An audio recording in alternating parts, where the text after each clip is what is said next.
Fadel Lacroix, bonjour. Bonjour. Bonjour, vous êtes directeur énergie pour le groupe Orange. Vous allez donc intervenir à ENR Entreprise le 16 janvier prochain. Orange vient régulièrement, vous êtes nouveau à ce poste, mais on est toujours ravis évidemment d'entendre parler du groupe Orange et de ce qu'il met en place. Vous allez intervenir sur la table ronde dédiée au PPA, hein. Quelle solution face au déséquilibre offre-demande? Avant de parler PPA, peut-être rappeler en quelques mots les objectifs, hein, d'Orange, c'est être net zéro en 2040, c'est bien ça? Oui, alors effectivement, Orange a affiché un objectif ambitieux d'être net zéro d'ici 2040. La plupart des entreprises ont communiqué sur des objectifs en général plutôt vers 2050 et nous, on fait partie de ceux qui souhaitons atteindre cet objectif d'ici 2040. Donc net zéro, qui veut dire l'essentiel de nos émissions donc en baisse très très significative, donc 90%, et avec la part qui est incompressible éventuellement qui sera compensée. Mais la feuille de route pour nous est très claire, 2040 net zéro, et on a également communiqué sur deux objectifs intermédiaires.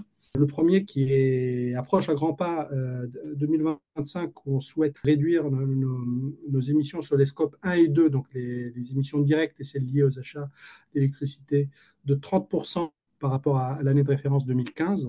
Et on a également affiché dans le cadre de notre plan stratégique Lead the Future l'objectif de réduire en 2030 nos émissions tout scope, scope 1, scope 2, scope 3, de 45% par rapport à l'année 2020.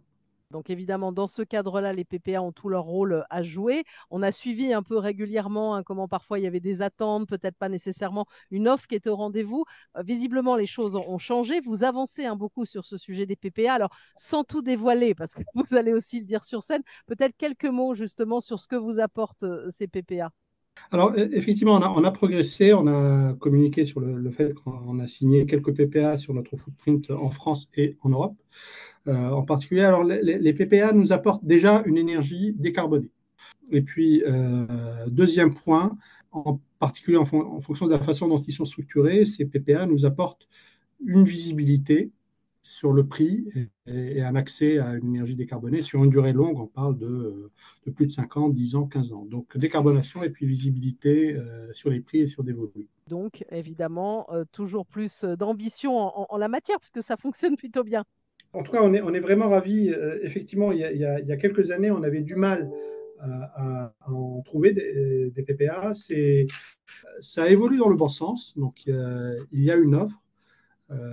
En souhaitant faire, quand c'est possible, à des conditions économiques avantageuses. Et effectivement, c'est clair pour nous qu'on souhaite à la fois décarboner notre mix à nous et puis contribuer lorsque c'est possible à l'amélioration du mix électrique. Parce que lorsque tous les acteurs font des PPA, ça veut dire qu'à l'échelle macroéconomique, le système électrique se décarbone également. Donc c'est vertueux pour nous.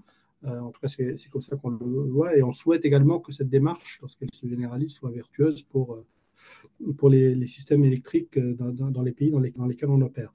Alors, ces PPA, ils apportent également des enjeux avec eux.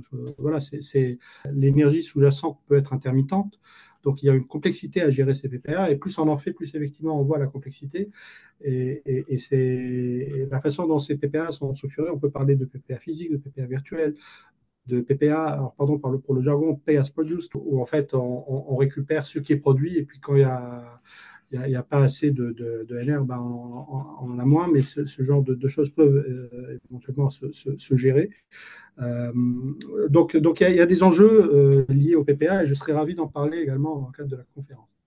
Exactement. Alors, vous avez amené exactement à ma dernière question, parce que bon, c'est quand même important, évidemment, je vous interviewe un peu en amont de cette conférence pour donner envie d'y aller. Alors, pourquoi, selon vous, c'est important d'aller à cette conférence ENR Entreprise?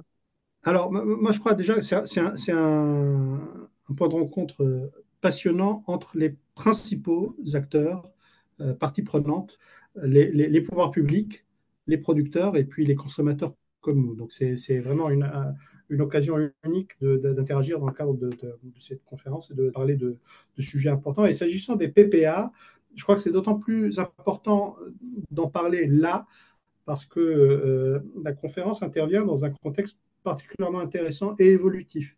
Il est évolutif sur le plan réglementaire en Europe, On pourra sans doute en parler, mais il y a des discussions qui sont en train d'aboutir sur la réforme du market design européen, où il est beaucoup question de PPA, de contrats à long terme. Donc les choses évoluent en Europe. Les choses évoluent en France également, avec notamment les annonces qui ont eu lieu ces dernières semaines sur les perspectives à l'issue de la fin de l'ARENH, donc Mhm. c'est l'électricité nucléaire historique, fin 2025. Donc ça va être une occasion passionnante de faire le point et puis de faire des points sur la situation actuelle et puis sur les perspectives, les enjeux à venir dans ce cadre donc, évolutif, sur le plan réglementaire et sur le plan marché également. On sort d'une crise très forte, aiguë en 2022. Et je pense que voilà, aujourd'hui, c'est un contexte particulièrement intéressant pour parler des PPA et plus largement du marché de l'énergie, alors qu'on est en train de sortir de cette phase-là et que, comme je le disais, sur le plan économique également, comme sur le plan réglementaire, les choses sont en train d'évoluer. Exactement. Et ça aura sûrement encore évolué en janvier, le 16 janvier prochain, quand vous serez présent Absolument. sur cette conférence. Donc, ça sera, comme je disais, le 16 janvier prochain, la 5e édition de NR Entreprise. Merci à vous, Fadel Lacroix, donc directeur énergie du groupe Orange, d'être venu en parler, d'avoir répondu à ces quelques questions. Et donc, on vous retrouvera en janvier. Merci beaucoup.